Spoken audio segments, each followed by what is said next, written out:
Bismillahirrahmanirrahim. Assalamualaikum warahmatullahi wabarakatuh.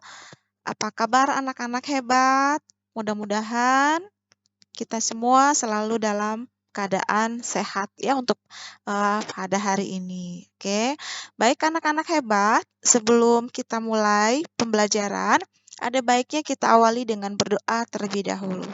Berdoa, mulai. Berdoa, selesai. Oke.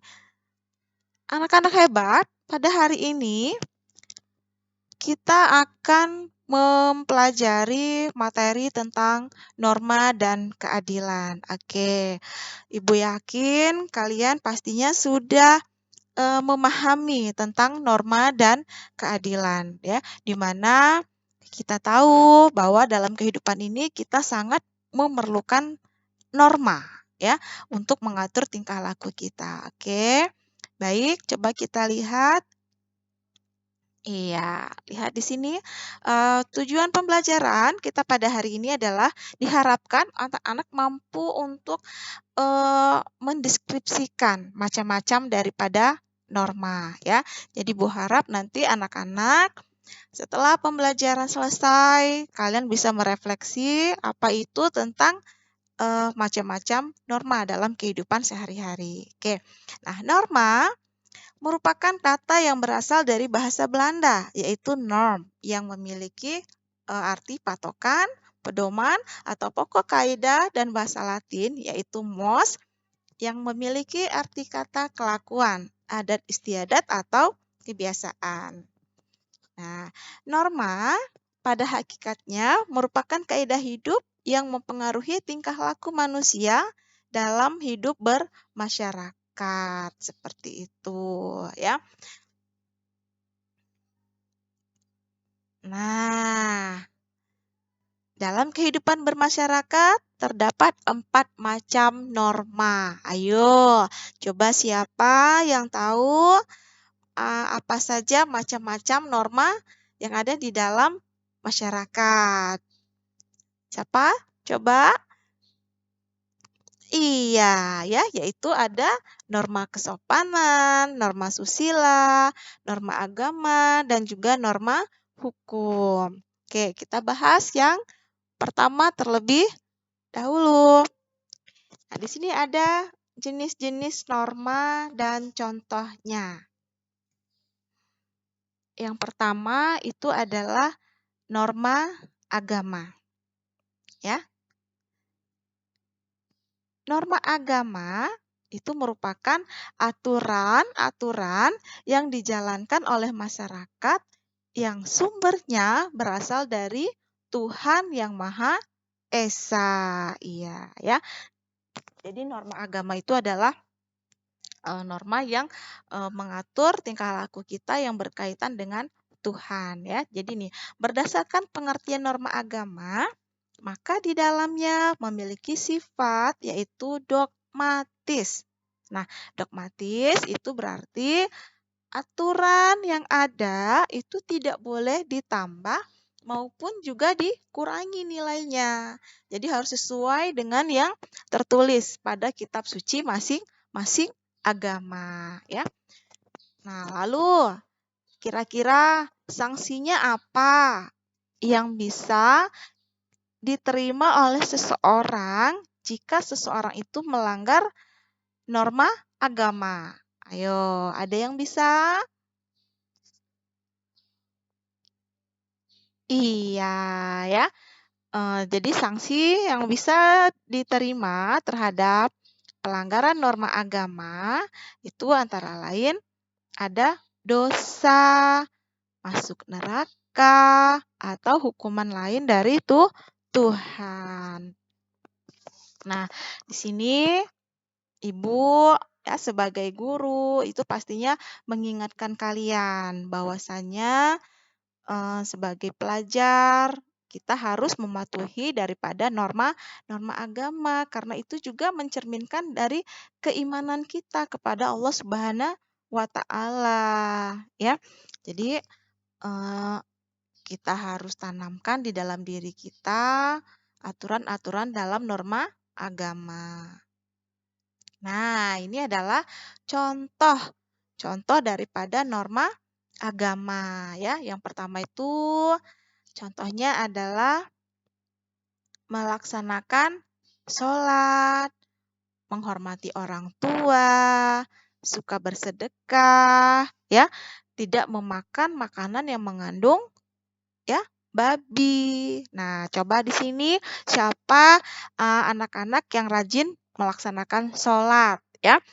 Jadi dari usia dini, Ibu berharap kalian bisa konsisten dalam beribadah. Jadi dimulai dari sholat subuh ya, bangun pagi, sholat subuh terlebih dahulu, lalu sholat zuhur, sholat asar, sholat maghrib, sampai dengan sholat isya ya, dijalani konsisten dari awal. Nah, lalu contoh norma yang berikutnya adalah menghormati orang tua. Nah, di era milenial seperti sekarang ini ya, kalau Ibu lihat itu anak-anak itu mentalnya sudah mental apa ya, kalau Ibu lihat. Jadi rasa sopan santun terhadap yang lebih tua itu sudah mulai menurun. Ya, itu sangat miris ya, Ibu sangat prihatin sekali. Cuman Ibu yakin anak-anak hebat yang ada di kelas ini, yang Ibu ajar, itu pastinya adalah anak-anak yang berbakti kepada orang tua, yang masih menanamkan sikap menghormati kepada ayah dan ibu ya. Jadi bukan kepada ayah dan ibu saja. Contoh rasa menghormati terhadap orang tua itu harus kita tunjukkan juga di dalam kehidupan yang lain. Misalnya di tengah masyarakat, kalau ada orang yang lebih tua juga kita tunjukkan rasa hormat kita, ya, rasa sopan kita. Lalu di sini contoh selanjutnya itu adalah apa? Suka bersedekah, ya. Nah, ini bagus ya anak-anak, bagus maksud Ibu bagus. Jadi kalau kita punya kebiasaan menerapkan dalam diri kita suka bersedekah, kita suka membantu orang lain, insya Allah itu akan terus tertanam dalam diri sampai kalian tua nanti, ya. Selalu tertanam untuk berbuat kebaikan, berbuat kebajikan, ya. Itu harapan Ibu. Nah, yang berikutnya adalah tidak memakan makanan yang mengandung babi, ya. Ibu rasa kita semua sudah tahu bahwasannya kalau untuk kita yang beragama Islam itu memang dilarang dan diharamkan untuk memakan makanan yang mengandung unsur daging babi, ya. Nah, yang berikutnya itu adalah norma kesusilaan. Nah, norma kesusilaan itu merupakan aturan-aturan yang dijalankan oleh masyarakat yang sumbernya berasal dari hati nurani seseorang. Nah, norma ini merupakan sesuatu yang kita jalani dan rasakan setiap harinya, di mana seseorang didorong untuk melakukan tindakan yang baik dan menghindari tindakan yang buruk, ya. Jadi norma susila itu adalah norma yang sumbernya berasal dari hati nurani kita, ya.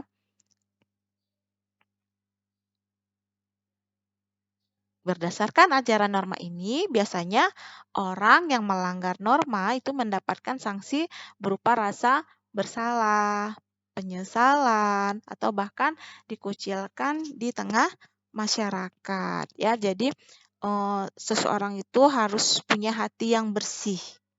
Ya, kalau hatinya bersih, insya Allah pikirannya juga bersih, tingkah lakunya juga bersih. Ya, jadi norma kesusilaan itu secara otomatis akan terpancar dari tingkah laku dan perbuatan anak-anak dalam sehari-harinya. Seperti itu ya.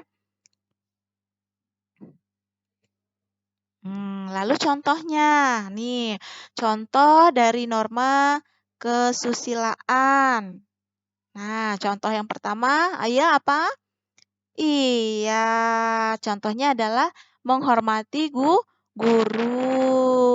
Jadi kalau di dalam sekolah itu biasanya ada kebiasaan kalau bertemu dengan guru kita bersalaman ya, boleh bercium tangan seperti itu. Atau kalau misalnya dari jauh melihat bapak ibu gurunya, sapa bapak ibu gurunya, Pak, Bu, selamat pagi Pak, selamat pagi Bu, ya. Jadi kalau ketemu sama bapak dan ibu gurunya jangan malah buang muka atau cemberut, ya. Tunjukkanlah wajah yang ramah ketika bertemu dengan bapak dan ibu gurunya, ya. Nah, lalu contoh berikutnya itu adalah membantu penyeberangan.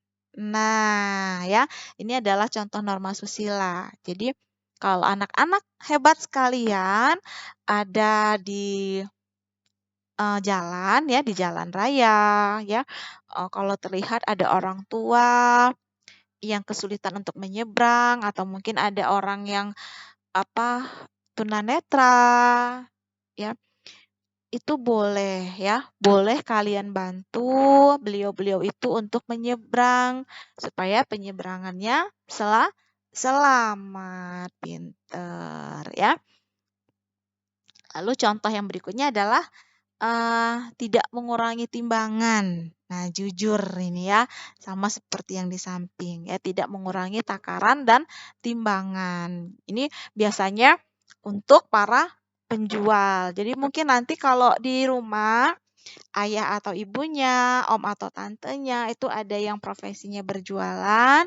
Nah, nggak apa-apa loh kamu ingatkan bahwasannya lebih baik kita berjualan dengan baik, berjualan dengan jujur, tidak merugikan orang lain. Dan insya Allah rezeki yang nanti bisa diterima juga barokah, pinter ya.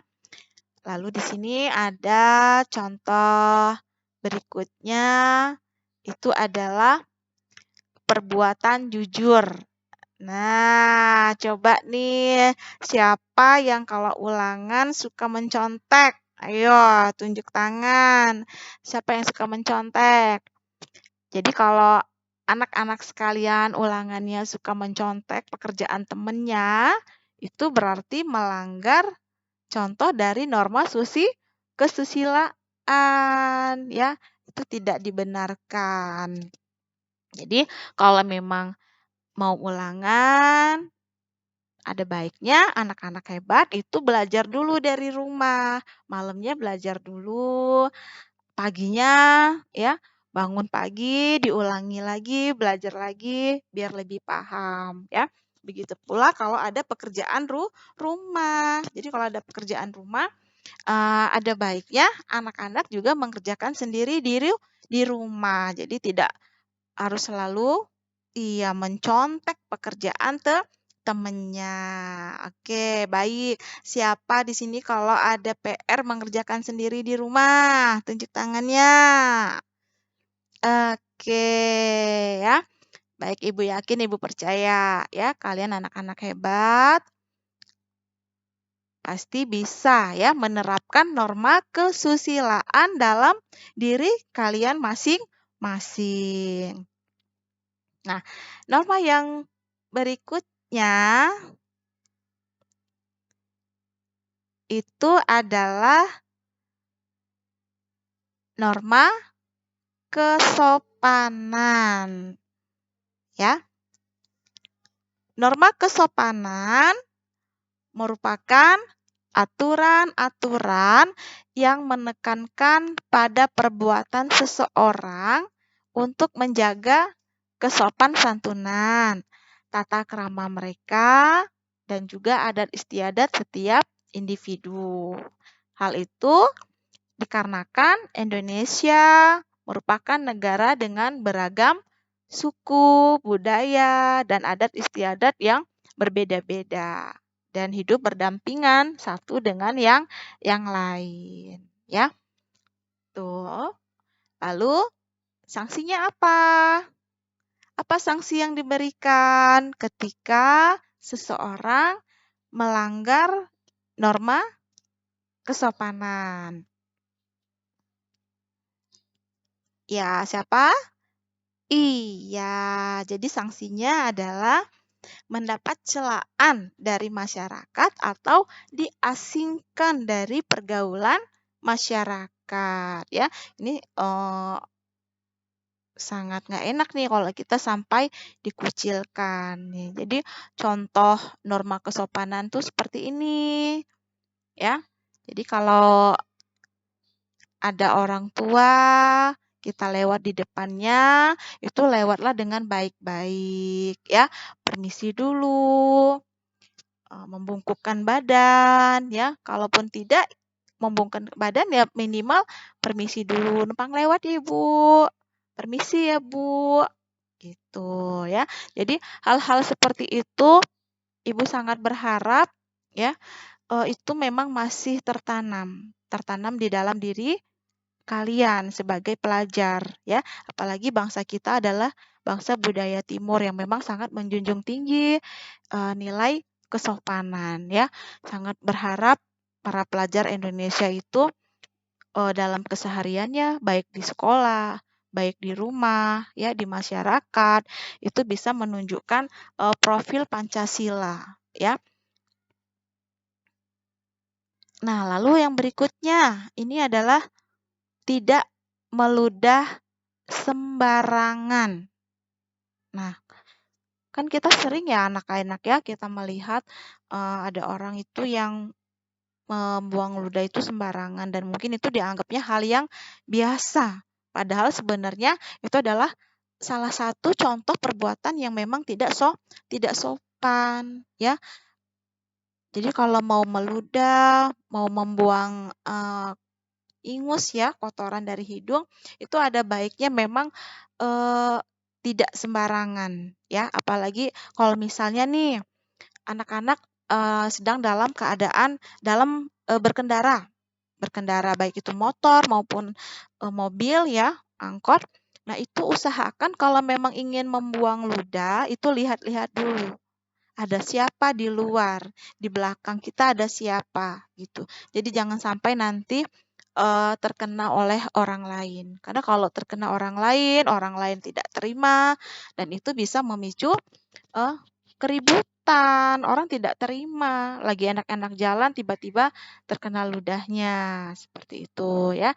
Jadi tolong walaupun era kita sudah era milenial, mental kalian juga sudah eh, kuat ya, tapi Ibu tetap berharap bahwa norma-norma itu bisa kalian terapkan di dalam kehidupan kalian pribadi sejak kalian masih di dini ya.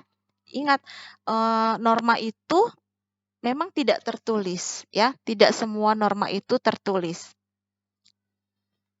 Tapi tetap harus dipatuhi karena norma merupakan patokan dalam kita bertingkah laku ya. Nah, yang berikutnya itu adalah norma hukum. Ya. Norma hukum itu merupakan aturan-aturan yang dibuat oleh badan yang bertanggung jawab. Seperti pemerintah yang dikemas dalam bentuk undang-undang. Ya, ini norma hukum ya. Nah, norma hukum itu memiliki sifat yang mengikat dan memaksa guna menjaga dan melindungi kepentingan masyarakat. Ya, jadi norma hukum ini sifatnya tegas, ya, sifatnya memaksa, mengikat, ya, untuk menjaga ketertiban yang ada di dalam masyarakat. Nah, apa ciri-ciri dari norma hukum? Ciri-ciri dari norma hukum itu yang pertama. Oke. Yang pertama itu adalah peraturan mengenai tingkah laku manusia dalam pergaulan masyarakat, ya. Yang kedua, peraturan itu diadakan oleh badan-badan resmi yang berwajib. Yang ketiga, peraturan bersifat memaksa. Yang keempat, sanksi terhadap pelanggaran peraturan bersifat tegas. Yang kelima, peraturan berisi perintah dan larangan. Yang keenam, apa? Perintah dan larangan tersebut harus ditaati oleh semua orang, ya. Nah, lihat nih ada sanksinya. Sanksi norma hukum itu berbeda dengan norma-norma yang lain, ya, karena sifatnya tegas, mengikat, dan memaksa. Nih, jadi sanksinya itu bisa dipenjara dan bisa dikenakan denda. Ini adalah sanksi yang bisa dikenakan dari norma hukum. Lalu apa contohnya dari norma hukum? Nah, nih. Contoh yang pertama adalah memakai helm saat berkendara. Nah, kalian kan masih anak SMP, ya. Anak SMP itu sebenarnya belum diperbolehkan untuk membawa kendaraan ke sekolah. Cuman karena kondisi sekolah yang jauh, kadang tidak ada angkotnya.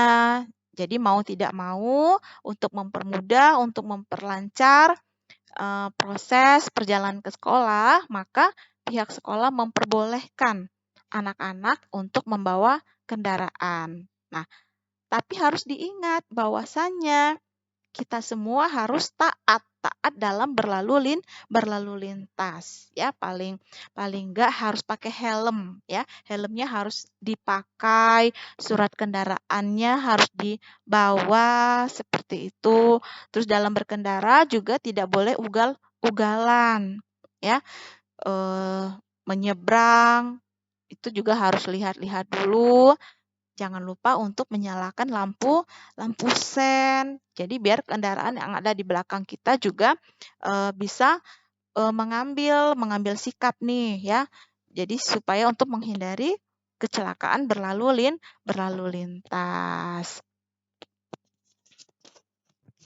Nah, yang berikutnya mematuhi lampu lalu lintas. Nah, misalnya kalau memang anak-anak di kampungnya, ya, belum ada lalu lintas, belum ada rambu-rambu lalu lintasnya, tapi tetap harus wajib tahu tentang lampu-lampu lampu lintas. Ada lampu yang berwarna merah, ada lampu yang berwarna kuning, ada lampu yang berwarna hijau. Jadi kalau lampunya berwarna merah, itu harus berhenti dulu, ya. Ini bisa memberikan kesempatan untuk penyeberang, ya, yang berjalan kaki untuk menyeberang. Lalu yang kuning ini adalah bersiap-siap. Yang hijau itu diperbolehkan untuk meneruskan perjalanan. Jadi jangan sampai nanti anak-anak, ya, walaupun misalnya mentang-mentang tinggalnya di kampung, di desa, lalu mengabaikan nih lampu-lampu lalu lintas, nggak mau tahu, nggak mau paham, ya, karena merasa tinggal di kampung. Nah, tidak boleh seperti itu. Jadi dimanapun kita berada, kita harus mengenal tentang rambu-rambu lalu lintas. Karena kan kita nggak mungkin selamanya bakalan di desa, ya. Kita suatu hari nanti kita akan ke kota. Jadi kalian nanti sudah paham, ya. Seperti itu. Lalu di sini yang berikutnya adalah adanya kewajiban membayar pajak, ya. Jadi sebagai warga negara, sebagai bentuk peduli kita pada negara, pada program-program pemerintah, ya.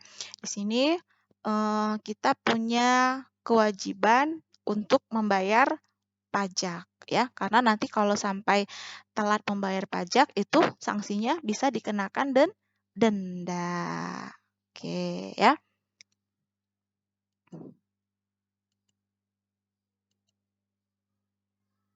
Nah, selesai materinya. Di sini materi tentang norma sudah Ibu sampaikan dan mudah-mudahan anak-anak didik Ibu itu bisa menerima pelajaran pada hari ini ya dengan baik, bisa disimak dengan baik dan nanti tugas-tugasnya itu juga bisa dikerjakan dengan baik. Ingat, anak hebat itu adalah anak yang mau belajar ya. Anak yang mau belajar, anak yang peduli dengan apa? Sekolah, benar ya. Harus mau sekolah, harus semangat sekolah. Jangan males sekolah. Seperti itu ya. Mudah-mudahan bermanfaat materi kita pada hari ini. Ibu akhiri. Wassalamualaikum warahmatullahi wabarakatuh.